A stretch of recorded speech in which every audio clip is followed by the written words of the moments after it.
Book Brahma ಸಾಹಿತ್ಯೋತ್ಸವ 2025 August 8, 9, 10ರಂದು Saint John's auditorium Koramangala ಬೆಂಗಳೂರಿನಲ್ಲಿ ನಡೆಯಲಿಕ್ಕಿದೆ. ಈ ಸಾಹಿತ್ಯೋತ್ಸವದಲ್ಲಿ 8 ಸಾಂಸ್ಕೃತಿಕ ಕಾರ್ಯಕ್ರಮ, 8 ವೇದಿಕೆಗಳು, 180ಕ್ಕೂ ಹೆಚ್ಚು ಸಾಹಿತ್ಯ ವಿಚಾರಗೋಷ್ಠಿಗಳು.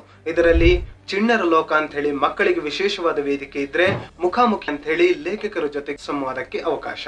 ಇದು ನಿಮ್ಮ ನೆಚ್ಚಿನ ಸಾಹಿತ್ಯ ಜೊತೆ ಸಹಿ ಹಾಕಿಸಿಕೊಳ್ಳುವ ಅವಕಾಶ, ಮತ್ತೆ ನಿಮ್ಮ ಪ್ರಶ್ನೆಗಳಿಗೆ ಉತ್ತರ ಕೊಡಲು ಸಾಹಿತಿಗಳು ನಿಮ್ಮೊಂದಿಗೆ ನೇರವಾಗಿ ಭೇಟಿಯಾಗುವಂತಹ ಅವಕಾಶ. ಇನ್ನುಳಿದಂತೆ ಅಕ್ಷರ, ಮಂಟಪ, ಮಥನ, ಪುಸ್ತಕ, ಅನಾವರಣ ಹೀಗೆ 5 ವೇದಿಕೆಗಳಿದ್ದು ಸಂಪೂರ್ಣ ಸಾಹಿತ್ಯ ಚರ್ಚೆಯನ್ನ ಇಲ್ಲಿ ನಾವು ಕಾಣಬಹುದು. ಪ್ರೀ ರಿಜಿಸ್ಟ್ರೇಷನ್ ಆರಂಭವಾಗಿದ್ದು bookbrahma.litfest.com ನಲ್ಲಿ ನಿಮ್ಮ ನೋಂದಣಿಯನ್ನ ದಾಖಲಿಸಿ. ಹಾಗೆ ಬುಕ್ ಮೈ ಶೋ ನಲ್ಲೂ ಟಿಕೆಟ್ಗಳು ಲಭ್ಯ.